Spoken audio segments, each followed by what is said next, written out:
안녕하세요. 저는 얼마 전 시댁 식구들의 욕심으로 남편과 이혼하고 지방에서 홀로 아이를 키우고 있는 40대 평범한 여성입니다. 오늘 제가 이렇게 사연글을 보내게 된 건 정말 욕심만 가득한 시댁 사람들의 진짜 모습을 많은 사람들에게 알려드리고 싶어서예요. 남편과 저는 평생을 지방에서 살아온 토박이들이에요. 그러니 각자의 부모님들도 같은 지방에서 사시고 계시죠. 남편과의 결혼은 그냥 정해진 순서에 따른 결과였다고 생각해요. 물론 결혼이라는 건 좀 더 신중해야 하는 게 당연하지만 다르게 보면 여러 가지 상황이 충족되어야만 가능한 일이니 결혼할 상황이었다고 볼 수도 있죠. 솔직히 결혼할 때 시부모님을 보고 이 결혼이 나쁘지 않겠구나 싶기도 했었어요. 그만큼 괜찮은 분들이셨거든요. 그렇지만 문제는 그분들이 아니더군요. 바로 남편의 누나들이 문제였어요. 위로 10살 그리고 8살 차이가 나는 두 신우들이요. 제가 남편과 동갑이었으니 신우들과 저도 똑같이 나이 차이가 났어요. 그리고 첫 만남도 무척 인상적이었죠. 아가씨가 우리 동생이랑 결혼할 사람? 만나서 반가워요. 난 첫째 누나예요. 이렇게 예쁜 아가씨랑 결혼을 하다니 복받았네 우리 동생. 근데 평소에 요리는 안 하나 봐요? 손톱이 엄청 긴 걸 보니까. 언니, 설마 그렇겠어? 동생이 엄마 덕분에 얼마나 입이 고급인데 설마 요리도 못하는 여자 데려왔으려고? 근데 공장에서 일한다는데 괜찮겠어요? 우리 동생 아침에 식사 안 하면 안 되는데 공장 다니면 일찍 나가야 해서 밥 차릴 수 있으려나 모르겠네. 신우들의 말에는 뾰족한 가시가 있었어요. 듣고 있는데 벌써부터 피곤하더군요. 그렇지만 제가 시누이들과 같이 살 것도 아니고 크게 문제 없을 거라 생각했어요. 시누들이 말하는 것만큼 남편이 유별나거나 그런 걸 요구한 적은 없었거든요. 솔직히 저도 당하고만 있는 성격은 아닌지라 만약 당연하게 그런 걸 요구했다면 당장이라도 박차고 나왔을 거예요. 지금 마음으로는 그때 그렇게 박차고 나왔더라면 나이 들어서 그런 마음고생은 안 했어도 됐지 않을까 싶은 마음이 들기도 하지만 그것도 제 팔자겠죠. 어쨌든 저희 결혼은 생각보다 순탄하게 흘러갔어요. 남편은 당시에 작은 회사에서 일하고 있었고 저는 공장에서 생산직으로 일하면서 열심히 생활을 이어나갔죠. 제 예상대로 신우들과 만나는 일은 그리 많지 않았어요. 대신 시부모님과는 자주 만났었죠. 직장 일로 바쁜 저희들이 끼니를 잘 챙기지 못할까봐 항상 걱정하던 시모는 저희를 시부모가 운영하는 음식점에 항상 불렀어요. 시부모는 당시에 그 지역 주민들에게 인기가 많은 음식점을 운영하고 있었거든요. 그걸로 돈도 많이 버셨고 가게도 확장을 고민할 정도의 상황이었어요. 일주일에도 몇 번씩 남편과 저는 시부모의 가게에서 식사를 하고 담소도 나누고 좋은 시간을 보냈어요. 신우들과 만날 일도 크게 없었으니 마음도 편했죠. 시부모님들은 대화를 하면 할수록 좋은 분이었어요. 두 분도 함께 일을 하시는 상황이라서 그런지 모르겠지만 저희가 맞벌이로 힘든 상황을 모두 이해해 주시더라고요. 그리고 저희 결혼 후에 시부모님 가게도 본격적으로 입소문을 타기 시작하면서 바빠지기 시작했어요. 그래서 밥 먹으러 가는 것도 굉장히 죄송스러울 때도 있었거든요. 그럴 때는 주말에 시모를 위해 일을 도와드린 적도 많았어요. 제가 결혼 3년 차쯤 됐을 때 시부가 가게 쉬는 날 저희를 불렀어요. 집에 갔더니 시부모와 신우까지 모두 앉아 있었죠. 무슨 일인가 싶었는데 시모 입에서 나온 말들은 저희를 심란하게 만들었어요. 얘들아, 요즘 우리 가게가 많이 바빠. 그래서 직원을 뽑으려고 하는데 사람 뽑기 전에 우리 가족들 중에 원하는 사람들이 있는지 물어보려고 불렀다. 너희들한테는 굳이 우리가 하는 일 물려줄 생각은 없었는데 가게가 잘 되니 욕심이 나는 것도 사실이야. 너희들이 좋은 직장에서 일을 하고 있다면 이런 말도 안 했을 텐데 지금 큰애랑 작은애 둘 다 쉬고 있지 않니? 돈 벌 생각으로 직원으로 들어올 생각은 없어? 시모의 말에도 일리는 있었어요. 장사가 어느 순간부터 잘 되기 시작하니 좀 아까웠겠죠. 그런데 그것만 보고 덤비기에는 무척 힘든 일이었어요. 옆에서 봐왔으니 더 잘 알 수밖에요. 일찍 일어나서 밑준비를 해야 하는 건 물론이고 늦게까지 있어야 하는 그 일들을 섣불리 시작하기에는 다들 마음이 가지 않았을 거예요. 게다가 큰 신우는 전업주부고 작은 신우도 파트타임으로 일을 하고 있었으니 누구 하나 맡아 하기를 꺼리는 눈치더라고요. 저는 생산직으로 일하고 있으니 해당 사항 없다고 생각해서 저는 그냥 가족회의에 참석하는 느낌으로 듣고 있었어요. 엄마 마음은 이해하는데 굳이 그렇게까지 해야 돼요? 그래봐야 조그만한 가게고 잘 돼봐야 거기서 거기지. 그리고 나는 엄마도 알다시피 박서방이 좀 예민하잖아. 반찬 냄새 묻혀서 집에 들어가면 얼마나 난리를 치겠어요? 큰 신우의 말을 듣던 시모가 작은 신우를 쳐다봤어요. 우리도 안 돼요. 엄마 생각해봐요. 나 파트타임으로 일도 하고 그 뒷시간은 애들 봐야 해서 또 바쁘고. 그리고 나처럼 약한 사람이 힘든 가게 일을 어떻게 해? 아무리 봐도 나한테는 무리예요. 그러면 아무도 안 하겠다는 거냐? 그러면 옳게 가면 되지. 공장 다니는 것보다는 엄마네 집에서 일하는 게 훨씬 낫지 않아? 갑자기 저한테도 화살이 돌려지자 저도 당황했어요. 저는 그래, 옳게. 그게 좋겠네. 어차피 공장 일도 힘들잖아. 그럴 거면 그냥 어머니 도와서 일하면 딱 될 것 같은데. 공장에서 일한다고 돈 많이 주고 그런 거 아니잖아. 그리고 가족끼리 일하는 게 얼마나 편한데 그렇게 해줄 거지? 거의 반강제로 떠밀다시피 저를 설득하려 하더군요. 솔직하게 말해서 저는 싫었어요. 공장 일을 엄청 좋아해서 한 건 아니지만 그 일이 이미 익숙했고 무엇보다 시댁이잖아요. 아무리 좋은 사람이라도 모르는 사람과 일하면 트러블이 생기는데 시부모님과 같이 일하면 그런 일이 생겼을 때 풀 수 있을 상황도 아니고 모조리 제가 감당해야 한다는 게 너무 싫었거든요. 그래서 저도 거절의 말을 꺼냈어요. 형님, 잘 다니는 직장을 그만두는 것도 이상하잖아요. 게다가 어머님 일하시는 거 보니 가벼운 마음으로 시작해도 될 일도 아니고.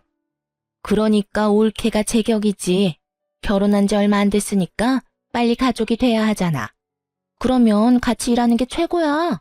올케라면 믿고 맡길 수도 있어서 더 좋지. 생각해봐.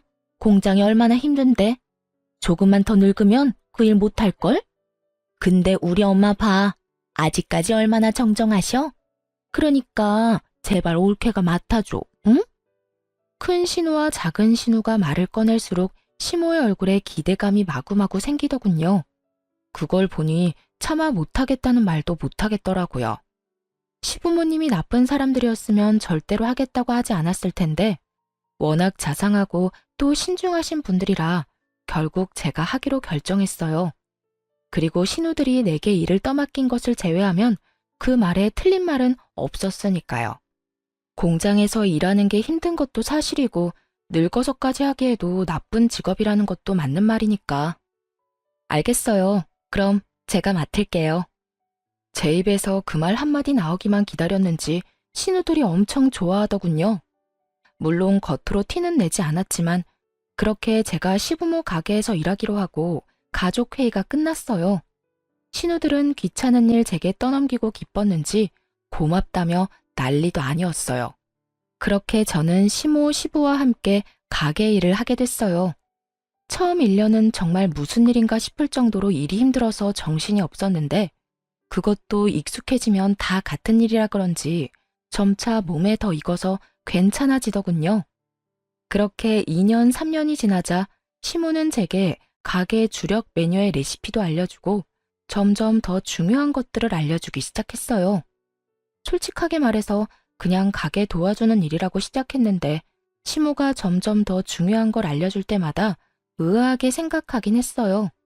게다가 가게가 더 잘 되기 시작해서 확장을 한 뒤에는 생각보다 가게 값어치가 꽤 있다는 걸 깨닫기도 했고요.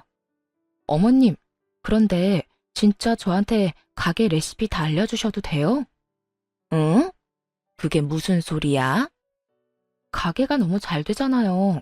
이거 다음 사장한테 알려줘야 하는 거 아니에요? 왜 그때 저희한테는 가게에서 일할 사람 찾는다고 하셔서. 아, 그거 말이지? 그때는 그랬지. 잘 될 거라는 보장도 없고 그게 될 거라는 보장도 없었으니까. 그때는 그냥 직원 뽑는다고 말한 거였지. 그래도 가족 중에 할 사람이 있으면 내가 가진 거 다 알려줄 생각이긴 했어. 음식 솜씨라도 가지고 있으면 어디 가서 굶어 죽진 않을 테니까. 그리고 가게가 잘 되면 나랑 같이 일하는 사람한테 가게 물려줄 생각도 했었고. 가게를 물려줘요? 그래, 이렇게 잘 되는 가게 이왕이면 가족이 이어받아서 하면 좋잖니? 그때는 이렇게 확장까지 할 정도로 잘 될지 몰랐다만 그래도 네가 해준다고 해서 얼마나 다행인지 몰라. 내가 무슨 일이 생겨도 이제는 네가 사장이 되어 이끌어가면 되니까. 이 정도 규모면 부족함은 없이 살 수 있을 테고. 저는 시모의 말에 깜짝 놀랐어요. 뒤를 이어받으라는 말이 사장이 되라는 말이라고는 생각도 못했으니까요.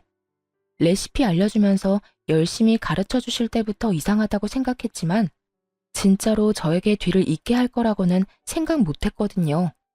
시모의 말에 마음이 좀 뭉클해졌어요. 그래서 저도 더 열심히 가게 일에 힘썼어요. 그런데 그 이야기를 듣고 몇 주 뒤에 큰 신우가 저한테 잠시 밖에서 만나자고 하더군요. 저는 가게로 오라고 했지만 시모 있는 데서는 하기 힘든 이야기라길래 저도 무슨 이야기를 하려나 싶어 큰 신우를 만나러 갔어요. 약속 장소에 도착했더니 큰 신우가 굉장히 화가 난 얼굴로 저를 기다리고 있더군요. 무슨 기분 나쁜 일이라도 있었나 하는 마음으로 말을 걸었는데 큰 신우가 대뜸 저한테 소리를 빽 질렀어요. 옳게, 어떻게 그럴 수가 있어? 네? 엄마 가게 말이야. 엄마가 올케한테 가게 물려주겠다고 했다며? 아니, 어떻게 그 가게를 올케한테 물려준다 그래? 뜬금없는 신우 말에 어이가 없는 건 저였어요. 애초에 두 딸한테 기회를 먼저 준 게 시모였고 그거 귀찮고 싫다고 저한테 떠밀었던 게 신우들이었으니까요. 그런 건 원래 딸들이 물려받는 게 당연하지. 어떻게 엄마랑 일하면서 그런 짓을 해? 아무리 돈에 눈이 멀어도 그렇지. 가게를 홀라당 가져갈 생각을 하냐고. 설마 그거 노리고 그때 일하러 들어가겠다고 한 거였어? 그때부터 작정했던 거냐고. 형님께서 무슨 이야기 하시는지 잘 모르겠네요. 그때 시어머니 밑에서 일하라고 등 떠밀었던 건 형님이잖아요. 그래서 제가 일 그만두고 들어가게 된 거고. 기억 안 나세요? 그랬긴 했지. 그렇지만 그때는 그냥 직원이었지. 그 가게 물려받는다는 거 알았으면 내가 했을 거야. 듣고 보니 참으로 욕심이 가득한 말이었어요. 그걸 숨길 생각도 없어 보였고요. 형님, 제가 하겠다고 한 게 아니라 어머님이 그렇게 정했다고 하신 거니까 어머님한테 여쭈어보세요. 저한테 이러시는 거 시간 낭비고 서로 기분만 나빠질 뿐인 거 아시잖아요. 그 가게가 지금 당장 내 것인 것도 아닌데 왜 저한테 이렇게 화를 내는지도 모르겠고 이 상황 자체가 정말 어이없다고 생각하거든요. 제 말에 큰 신우가 새침한 표정으로 묻더군요. 그래, 그럼 내가 엄마한테 직접 이야기할게.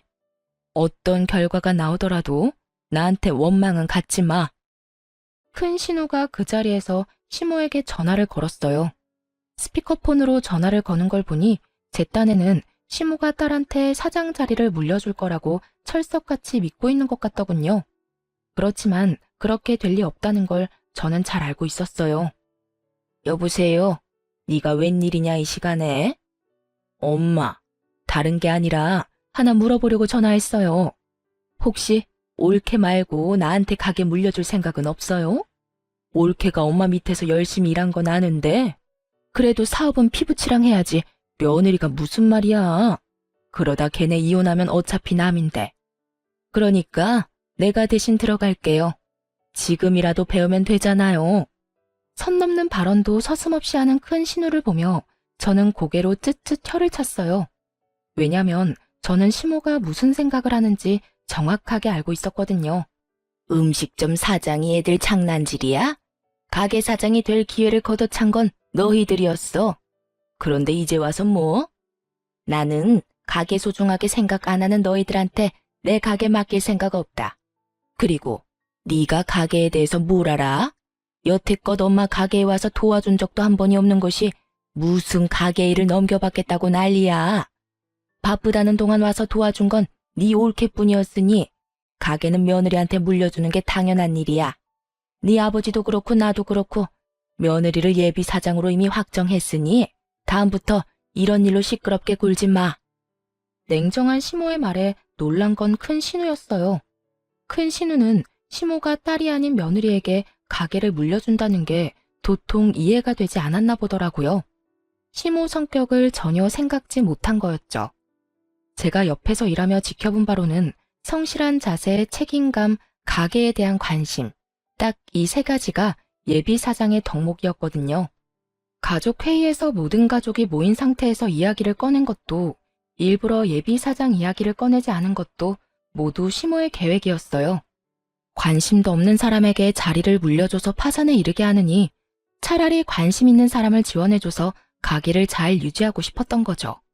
그걸 모르고 그저 혈연이라는 이유만으로 가게 사장 자리를 탐낸 큰 신우가 시모에게 한 소리 듣는 건 당연한 순서였고요. 엄마, 앞으로 잘하면 되잖아. 옳게도 하는 걸 내가 못할 리도 없고. 그 문제가 아니라고 했지? 이미 며느리한테 가게 비법 다 알려줬으니 내 손 떠난 일이야. 그러니까 너도 더 이상 관심도 없는 가게 일에 관심 끊어. 하라고 할 때는 언제고 난리를 치더니만 왜 이제 와서 아깝냐? 그런 욕심 가득한 마음으로 가져갈 수 있는 게 아니다. 결국 제 앞에서 시모에게 망신당한 신우는 저를 한번 째려보더니 휙 돌아가 버리더군요. 저는 떠나는 큰 신우 등을 보며 상냥하게 말했죠. 살펴가세요, 형님. 멈칫하더니 돌아선 큰 신우 얼굴에 짜증이 가득하더군요. 그 뒤로 큰 신우는 가게에 대한 이야기를 한 적은 없지만 그 외의 일로 저를 타박하기 시작했어요. 눈에 가시처럼 여기는 게 고스란히 보였죠. 제가 아무 반응 없이 받아줬더니 선을 넘더라고요. 옳게도 참 너무하지. 욕심이 아무리 많아도 이러는 건 아니지 않아? 다들 그렇게 생각 안 해? 막말로 그 가게가 어째서 피 한 방울 안 섞인 며느리 손에 들어가야 하냐고. 다른 가족들이 모두 있는 곳에서 그렇게 말했다가 결국 시모 귀에 그 이야기가 흘러들어갔어요. 큰 신우가 저를 돈 욕심내는 나쁜 며느리라고 소문내고 다니는 바람에 시모가 화가 많이 났죠. 사실대로 말하자면 큰 신우가 저한테 나쁘게 하도록 일부러 놔뒀어요. 제가 아무 반응 없으면 저를 더 열받게 하려고 선을 넘을 테고 그걸 시모 귀에 들어가도록 적당히 상황만 만들면 시모의 분노가 더 클 테니까요. 저는 열심히 제 일만 하면 될 일이었죠. 저는 이런 이야기를 들으면 시모가 큰 신우로 혼낼 줄 알았거든요. 그런데 그게 아니었어요. 큰 신우가 제 험담을 한다는 이야기를 듣고는 오히려 제게 찾아와 아예 다른 일을 하셨어요. 아가, 미안하다. 내가 우리 집안 간수를 못해서 성실한 네가 험담을 듣도록 만들었어. 이게 다 내가 어정쩡하게 일을 처리한 탓이니 내가 다 책임지고 처리하마. 어머님, 그런 말씀 마세요. 그 어디에도 어머님 잘못은 없어요. 어머님이 저한테 얼마나 잘해주셨는데. 제가 괜찮다고 말했지만 시모는 강경하게 말하더군요. 내가 서류는 이미 다 정리해놨다. 가게 공동대표로 이름 올리는 일이야. 도장만 찍어라. 그러면 앞으로 네가 돈에 욕심이 있네 마네 하는 말들은 들리지도 않을 게다. 대표가 가게 운영하는데 쥐들이 뭔 상관이겠니? 가게 와서 창문 하나 닦아보지도 않았던 것들이 입으로만 가게 위하는 척하는 걸 듣고 있으려니 괘씸해서 도저히 안 되겠어. 시모와 함께 가게 공동대표를 제안하시더군요. 결국 거의 반강제로 저는 시모 가게의 공동대표가 됐죠. 어차피 그렇게 될 수순이긴 했지만 미리 넘겨주는 일도 쉬운 일은 아니었을 거예요. 피부치들이 살아있는데도 저한테 주겠다고 한 건 큰 마음을 먹은 거였겠죠. 제가 일을 형편없이 했거나 요령이나 피웠다면 아마 주시지 않았을 거예요. 그렇게 시모와 제가 공동대표가 되고 시모가 그것을 가족들에게 모두 이야기하면서 큰 신우는 저에 대해 그런 말을 더 이상 못하게 됐어요. 시모가 결정한 일에 입을 댔다가는 시모의 분노만 살 일이었으니 말이죠. 그렇게 가게 일도 마무리됐고 그 사이에 안 좋은 일들도 몇 있긴 했지만 그럭저럭 잘 지냈어요. 더 이상 신우들과 문제가 생길 거라고는 생각도 안 했죠. 가게 문제가 어찌됐든 명확히 끝나버렸으니까요. 그런데 갈등은 돈뿐만이 아닌 곳에서도 생겨나더라고요. 결혼한 지 10년쯤 되니 저도 40이 넘었고 시부모님 나이가 70의 끝을 바라보고 계셨어요. 언제까지나 정정할 거라고는 생각도 안 했지만 두 분 다 워낙 일하시는 걸 좋아하시고 또 건강도 잘 챙기셔서 아플 일은 없을 거라 생각했어요. 그런데 겨울 새벽부터 출근한 시부가 뇌졸중으로 병원 신세를 지게 됐어요. 밑준비를 위해 일찍 갔었는데 저와 시모가 없었다면 뇌졸중이 더 심해져 생명을 장담 못했을 수도 있다고 하더군요. 그래서 편마비가 생긴 시부로 인해 저희 부부와 시모는 매우 바쁜 생활을 보내야 했어요. 시부가 연세가 있어서 힘든 일은 못했지만 그래도 가게 돈 계산이나 서빙 같은 건 조금씩 도와주셨거든요. 그런데 그런 시부께서 아파서 병원에 입원해 있으니 누구라도 간병을 해야 했어요. 저와 남편 시모가 번갈아 가며 병원을 오가야 했죠. 그런데 힘든 일은 언제나 몰려오는 건지 친정엄마에게 온 연락은 저를 더 우울하게 만들었어요. 딸, 어쩜 좋아. 너희 아버지 계단에서 떨어졌어. 허벅지뼈가 부러져서 수술해야 된다는데 빨리 좀 와줘, 응? 정말 청청병력 같은 소리였어요. 제가 외동딸이었기 때문에 어머니 말고는 도와줄 사람도 없었죠. 어쩔 수 없이 저는 시모에게 제 사정을 설명했어요. 그런데 시모도 남편도 그날따라 일이 있어서 안 된다고 하더군요. 저희 셋 다 간병을 하니 어쩔 수 없이 간병 안 하는 날은 밀린 일을 처리하곤 했거든요. 두 사람 다 미리 잡아놓은 약속이 있어 시모가 한 가지 좋은 생각을 떠올렸죠. 둘째야, 너 오늘 하루만 아버지 병간호 좀 하거라.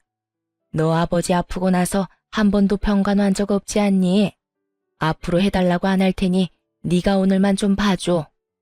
시모 요구에 작은 신우도 별말 없이 따르는 듯 보였어요. 그렇게 저는 친정아버지 수술할 때 직접 병원에 갔고 놀란 친정어머니를 달래며 각종 보험을 알아봤어요. 그리고 저녁에 완전히 정신적으로 녹초가 되어 집에 돌아왔죠. 그런데 저녁 9시쯤에 작은 신우에게서 전화가 왔더군요. 저는 감사 인사라도 해야겠다 싶은 마음에 전화를 받았어요. 옳게, 어떻게 이럴 수가 있어? 어떻게 시어머니를 시켜서 자기를 나한테 떠넘겨? 그게 어디서 배워먹은 짓이야? 일이 있더라도 나한테 맡길 일이 아니지. 옳게도 며느리가 아니라 가족인데. 전화 받자마자 화내는 작은 신우의 목소리를 들으며 저는 한숨을 푹 쉴 수밖에 없었어요. 아, 형님. 저도 병간호 빼고 싶어서 뺀 게 아니에요. 친정아버지 대퇴골이 부러져서 수술을 해야 한다는데 그럼 어떻게 해요? 아시잖아요. 저는 외동이라 저희 집에 어머니가 의지할 만한 곳이 없어요. 그리고 형님, 아버님 안 보고 싶으셨어요?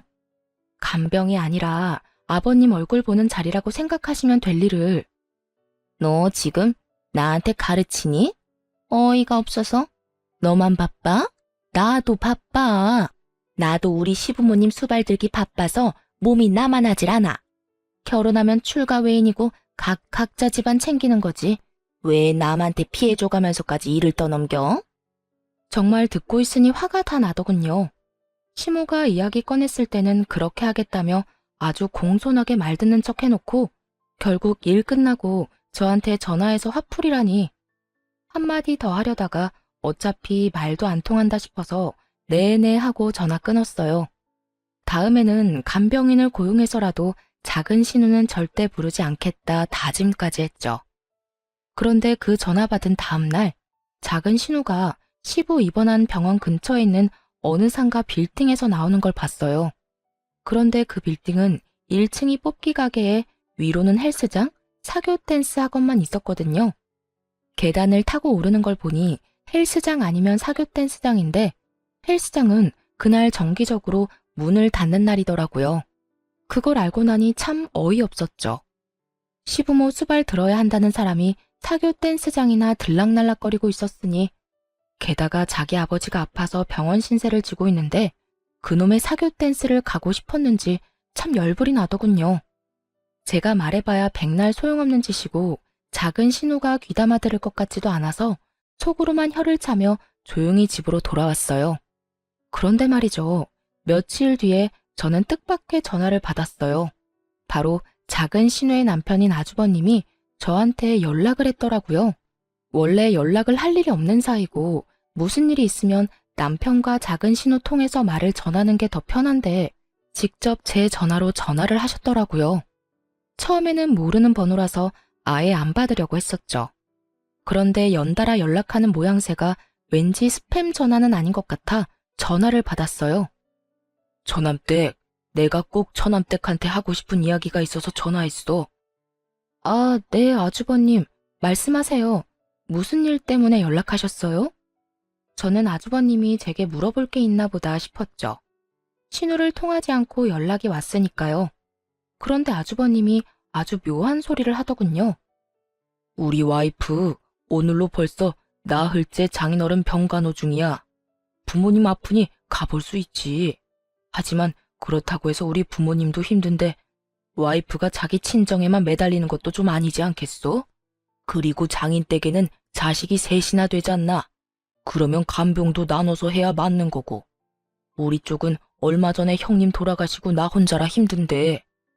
전 당황했어요. 작은 신우는 딱 한 번 저 대신 대타로 뛴 이후에 한 번도 저를 도와준 적이 없었거든요. 그날 하루를 제외하고는 여전히 시모와 남편 제가 번갈아 가며 간병을 하고 있었는데 이런 이야기를 들으니 어이없죠. 저남댁이 얼마나 힘든지는 나도 아네. 그렇지만 그렇다고 내 아내를 그렇게 오랫동안 붙잡아 놓으면 어떡해? 와이프가 친정아버지 병간호 때문에 시어머니 병간호까지는 힘들다면서 지금 며칠 동안 그쪽으로만 출퇴근하잖아. 잠시만요, 아주버님. 뭔가 잘못 알고 계신 것 같은데요. 작은 형님께서 아버님 간병하신 건 하루뿐이에요. 그 뒤로는 와보지도 않으셨어요.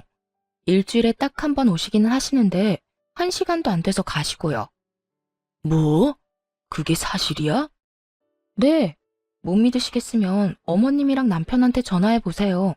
다들 당번 정해서 시아버지 간병 중이고 안 되는 날에는 따로 형님들께 부탁드리는데 여태 저만 딱 한 번 부탁했을 뿐이에요. 남편에게는 친정아버지 간병 간다고 숨기고 열심히 유희를 즐기고 있었던 작은 신우의 대담함에 놀라기도 했어요. 저는 이 기회를 놓치고 싶지 않았어요. 분명히 작은 신우를 혼쭐을 내줄 수 있는 절호의 기회였죠. 아주버님, 제가 말씀드리기 좀 조심스러운 일이 있는데요. 사실 아버님 병원 근처에서 작은 형님을 뵌 적 있었어요.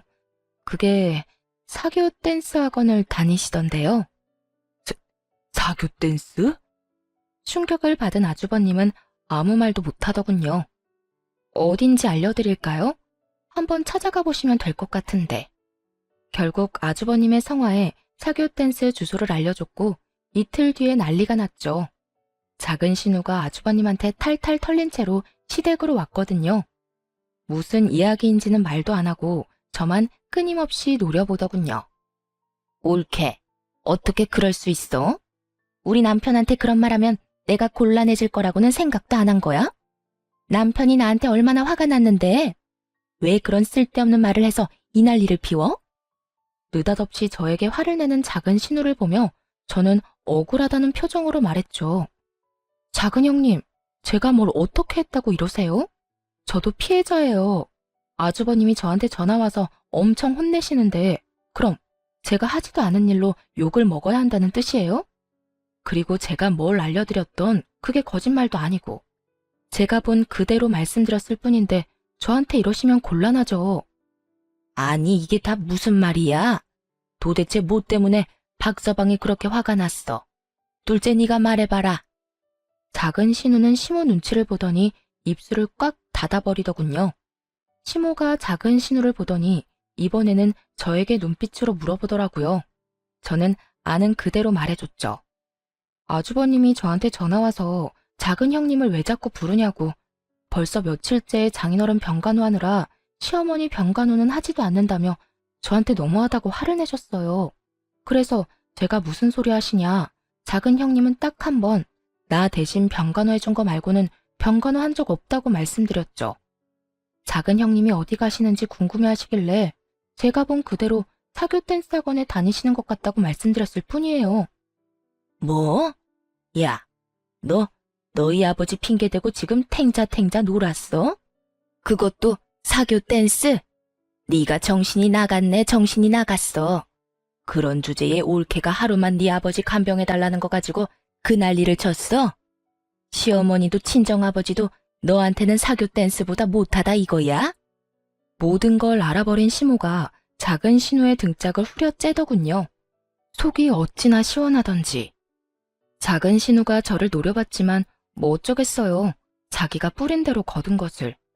솔직하게 말해서 작은 신우가 그렇게 난리만 안 쳤어도 신우가 사교 댄스 다닌다는 건 말 안 했을 거예요. 그러게 마음을 좀 곱게 쓸 것이지. 어쨌든 이 일 이후로 작은 신우는 남편에게도 밉보이고 어머니에게도 한 소리 들은 후로 본인 시어머니 수발에만 전념하며 지냈어요. 시모가 친정아버지 병간호될 생각도 하지 않고 시어머니나 모시라고 하면서 앞으로 2번 다시 친정 핑계대고 거짓말로 속이지 말라고 큰 소리를 치셨죠. 결국 이 2사건으로 저와 신우들의 관계는 완전히 틀어졌어요. 대신 시모와의 관계는 돈독해졌죠. 시부는 꽤 많이 회복이 되기는 했지만 정상적인 생활은 거의 불가능했어요. 편마비로 인해서 부축이 없으면 거동도 잘 안 될 정도셨거든요. 시모가 처음에는 입원을 시키려고 했는데 그마저도 신우들 반대에 잘 되지 않았어요. 엄마, 아버지를 왜 입원시켜? 집에서 충분히 돌볼 수 있는데. 나도 며느리 고생시키고 싶진 않다. 그리고 다들 일하는데 어떻게 너희 아버지를 집에서 돌봐? 말도 안 되는 소리야. 왜 말이 안 돼? 내가 복지센터에 상담해봤어. 주간 보호라고 낮 동안 어르신들 봐주는 거 있대. 점심도 주고 어린이집처럼 차량으로 집까지 이동도 해주고. 그거 하면 될 것 같은데? 형님, 그런데 그것도 돈이 좀 들던데 거기에 드는 비용은 셋이서 나누면 될까요? 솔직히 당장 집에서 내내 시부를 보라는 것도 아니니 그 정도는 이해하고 넘어가려고 했어요. 어차피 3남매이니 셋이서 나누면 돈도 얼마 안 될 테고 좀 힘들긴 하겠지만 퇴근하고 조금만 시간 보내면 잠자는 시간일 테니까요. 그런데 신우들이 그 돈을 절대 못 준다며 버티더군요. 그 이유가 더 웃겼어요. 올케, 정말 욕심이 끝도 없네. 올케가 어머니 가게 물려받을 건데 왜 우리까지 책임을 떠안아야 해? 막말로 부모님 재산이 저 가게 하나인데 그거 가져가면서 부모님 모시는 것도 우리한테 맡기려고 한 거야? 가게를 가져갈 거면 책임도 같이 져야지. 그러면서 돈은 절대 못 준다며 버티더군요. 저는 답답해서 남편에게 말했어요. 형님들이 주간보호 비용도 저희한테 다 내라고 한다고 말이죠. 그런데 남편 말이 더 웃겼어요. 누나들 말 틀린 거 하나 없지. 솔직히 당신이 가게 물려받으면 우리 부모님 재산 다 물려받는 거랑 똑같은데 왜 누나들이 돈을 내야 해? 당신 돈도 잘 버는데 당신이 내면 되잖아. 지금 나더러 아버님 수받들면서 돈까지 내라고? 가게 물려받았다고? 그 가게 물려받기 싫다고 난리치던 사람들이 형님들이야. 게다가 가게 물려주신 것도 어머님 뜻이었고 내가 달라고 졸라서 받은 것도 아닌데 왜 내가 모든 걸 책임져야 하는데? 나도 돈 못 내. 그러니까 집에서 아버님 모시자. 그러면 되겠지? 열받은 제가 그렇게 말하자 남편은 남의 집안 사정처럼 그럼 그렇게 하던가 하며 코웃음을 치더군요. 남편은 제가 왜 그런 말을 했는지 눈꼽만큼도 이해를 못하고 있더군요. 뭐 놔뒀어요. 어차피 나중에 피 볼 건 남편인 게 뻔했으니까요. 저는 남편에게 그렇게 말하고 시부를 집에서 돌보기로 했어요. 그리고 남편과 시모가 있는 앞에서 말했죠. 어머님, 저희 사정상 아버님을 집에서 모셔야 할 것 같아요. 그런데 가게를 닫을 수는 없으니 제가 일하는 동안은 어머님이 아버님을 모셔주시고 제가 퇴근하는 시간부터는 제가 아버님을 모실게요. 그럼 아들, 너는 어떻게 할 거냐? 네? 제가 왜요? 저 일하느라 바빠요. 그럼 며느리는 일 안 하고 쉬니? 너는 주말에 아버지 보면 되겠구나. 그리고 나 힘들 때 틈틈이 도와주고. 역시나 공정한 시모가 그렇게 남편의 역할까지 정해주고 시부의 집 간병이 시작됐어요. 처음에는 어떻게든 굴러갔지만 시간이 지날수록 힘에 부처하는 게 보이더군요. 특히 연로하신 시모의 컨디션이 나빠지기 시작하자 남편이 불려가는 일이 많아졌어요. 결국 시모의 부름이 감당이 안 된 남편이 저에게 화를 내기 시작하더군요. 당신은 도대체 책임지지도 못할 일을 왜 시작한 거야? 내가 당신보다 더 많이 아버지 얼굴 보고 있는 건 알아? 그게 뭐 잘못됐어? 그리고 억울한 척 하지 마. 내가 당신보다 더 많이 아버님 수발 들고 있거든? 수발만 들어. 집안일에 육아에 가게일까지 내가 다 하는데 당신이 뭐가 그렇게 못마땅해? 그리고 당신이 당신 부모님 간병하는 게 무슨 잘못이야? 그게 이상한 일이야? 당연한 일이지. 그리고 입원이며 주간보호 모두 거절한 게 당신들 남매야. 왜? 이제 와서 당신 할 일 많아지니까 힘들어? 그럴 거면 그때 왜 형님들 편들면서 나한테 그딴 소리 했어? 내 말 안 듣고 입맛대로 하고 싶어 했던 당신 탓이지. 그래서 나 엿먹으라고 이랬어? 내가 당신을 괴롭힌 게 아니라 당신이 스스로 제 무덤 파고 들어간 거겠지. 지금 그걸 말이라고. 됐어. 다 때려치우고 당신 가게 그만둬. 내가 회사 그만두고 가게 일할 테니까. 갑자기 그게 무슨 소리야? 당신이 왜 회사를 그만두고 가게를 해? 진짜로? 진짜 일 그만두고 가게 일하겠다고? 대체 왜? 내가 언제까지 당신 눈치 보면서 살아야 해? 이번 일도 봐. 당신이 하라는 대로 안 하니까 나 엿먹이려고 이런 수작질한 거 다 알아. 어머니 아버지가 당신 좋아한다고, 당신한테 의지한다고 나를 별것 아닌 놈 취급한 건 당신이야. 어이가 없었어요. 저는 그저 바쁘게 살았던 것뿐인데 대체 어디에서 무슨 소리를 듣고 일어나 싶었죠. 당신이 뭔데 우리 집안에 들어와서 당신 하고 싶은 대로 다 해? 앞으로 내 말 안 들을 거면 이 집에서 나가면 돼. 난 당신 들러리로 살 생각 없으니까. 찌질함의 끝을 보여주는 남편놈의 얼굴을 보며 저는 이게 해결될 문제가 아니라는 걸 깨달았어요. 남편의 마음이 닫혀진 게 눈에 보였거든요. 단순한 싸움으로 끝날 수도 있었던 일을 남편은 단순하게 해결할 생각이 없더군요. 집에서 나가라는 말에 제가 나지막이 되물었어요. 당신 이혼하자는 거야? 그래. 말길 잘 알아듣네. 이혼해. 가게는 나한테 넘기고. 그 가게 당신 것도 내 것도 아니거든? 어머님한테 물어보고 와. 그리고 이혼하는 거 나도 찬성이야. 부모님 두 분 보고 살았지. 내가 찌질한 당신이랑 두 시누이 생각하면 진짜 이제라도 인연 끊는 거 다행이라고 생각하니까.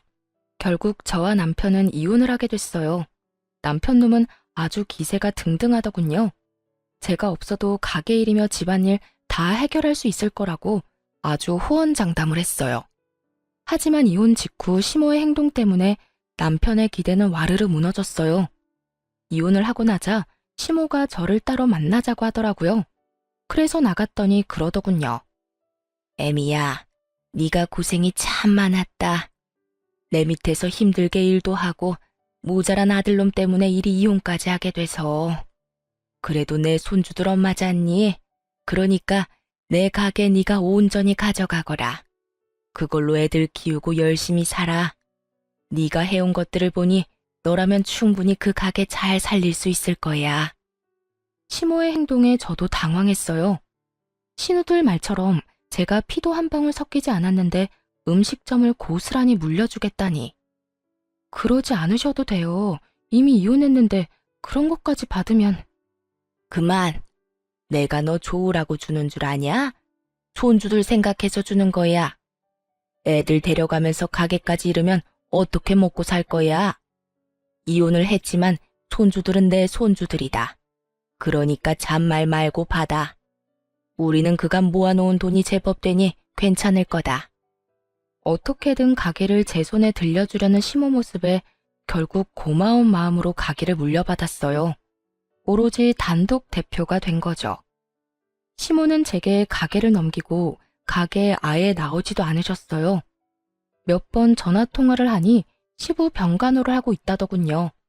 남편놈이 버는 돈으로는 간병인을 구할 수도 없고 신우들이 봐줄 사람들도 아니니 어쩔 수 없는 상황이었던 것 같아요. 그런데 그 이후로 시모와의 연락이 뚝 끊겼어요. 거의 1년 넘게 연락이 안 되다가 어느 날 갑자기 전 남편이 가게로 찾아왔더군요. 거들먹거리며 저한테 명령조로 말도 안 되는 말을 짓거리더라고요. 당신한테도 알려야 할 것 같아서 전화했어. 우리 어머니 치매 걸렸어. 아버지 병간호하다가 스트레스 많이 받으셨는 것 같아. 그래서 하는 말인데 당신 우리 어머니 좋아했잖아. 얘 가족의 정을 봐서라도 우리 부모님 좀 돌봐주면 안 되겠어? 가게 걱정은 하지 말고 그 가게 나한테 넘기면 다 해결될 일이니까. 당신은 부모님만 잘 돌봐주면 돼. 그러면 내가 월급으로 돈도 줄 테니까. 정신 나간 소리를 찍찍 해대는 전 남편의 목소리에 저는 코웃음이 다 났어요. 뭘 모르니 저렇게 용감하게 짖을 수 있는 거겠죠? 당신이 병간호하면 되지 왜 나한테 명령질이야? 부탁을 해줘도 들어줄까 말까 한 판에 뭐? 가게 넘기고 부모님이나 돌봐주라고? 한 달에 월급을 1,000만 원을 준다고 해도 안 한다 이놈아. 이 가게에 어머님이 직접 내 손에 들려주신 거 당신은 모르지? 어머님이 손주들 힘들게 키우지 말라고 나한테 주신 건데 네가 애비면 자식 생각을 해서라도 뺏으면 안 되지. 전 남편 놈은 아직까지 어머니와 제가 공동대표라고 알고 있더군요. 제 말을 듣고서야 시모가 대표 자리에 없다는 걸 알고 완전 난리를 쳤어요. 왜 이 가게가 당신 거야? 어머니가 진짜 당신한테 주신 거라고? 이건 뭔가 잘못됐어. 그건 우리 어머니 거라고. 가게 가져갈 생각이라면 꿈 깨. 이미 옛날에 명의도 나한테 이전됐고 대표도 나 혼자야. 당신이 가져갈 수 있는 건 하나도 없다고. 제 말에 충격을 받은 전 남편은 부러움에 배가 너무도 아팠는지 생떼를 쓰며 입에 담지도 못할 말들을 저에게 쏟아붓더군요. 그 욕을 들으며 저놈이 제 자식들 아빠라는 게 새삼 부끄러울 지경이었어요. 지금 상황이 어떻게 된 건지 당신이 몰라서 그래. 나 지금 부모님 두 분 다 내가 모시게 생겼거든? 그것도 돈도 한 푼 못 받고. 가게라도 있어야 이걸로 누나들을 어떻게든 부모님 수발 들도록 만들 수 있을 거 아니야. 참 대단한 아들이네. 나랑 이혼하고 신우들한테 시부 떠넘겼다며? 내가 모를 줄 알아? 결국 혼자 두 분 모시게 생겼네. 아주 효자야, 효자. 웃는 저를 바라보던 전 남편 표정이 아주 똥 밟은 것처럼 일그러지더군요. 아니, 근데 왜 이 가게에 그렇게 집착을 해? 시댁집 팔면 되잖아. 그걸로 돈 나오면 간병인을 구하던 요양원에 보내던 하면 되지. 그 집? 그거 이미 우리 누나가 담보대출 받아가서 깡통된 지 오래야. 그거 대출 받을 때도 내가 이 가게 하나 생각하면서 버텼는데 그게 언제 당신 앞으로 명의 이전이 되어 있었던 거냐고. 이게 전부 다 당신 때문이야. 저는 행패를 부리기 시작하는 전 남편을 경찰에 신고했어요. 그렇게 가게에서 쫓아내버렸죠.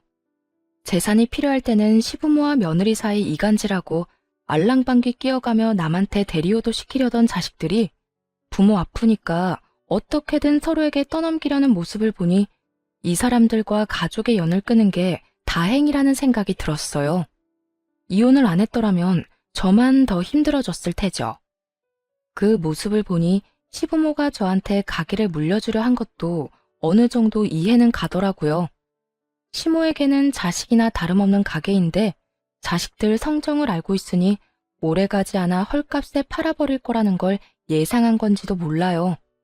이들을 보면서 정말 간절하게 느낀 게 있다면 제 자식들만큼은 절대로 저런 짓 하지 않도록 교육을 단단히 시켜야겠다는 거였어요. 눈앞에 시기와 질투에 눈이 멀어 가족으로 받아들였던 이를 내쫓는 것도 모자라서 늙은 부모를 모시기도 싫어하는 사람들처럼 만들고 싶지는 않거든요. 그래도 다행인 건 이혼하고 힘든 상황에서 저희 아들, 딸 둘 다 의젓하게 잘 자라고 있다는 거겠죠.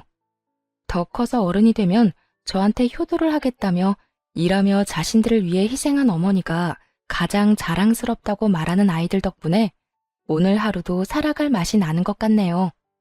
여태껏 앞만 보고 달렸어요. 목표라고는 그저 어떻게든 잘 살겠다는 막연한 것만 가지고 살았는데 이혼을 하고 나서야 현실적으로 와닿는 것 같아요.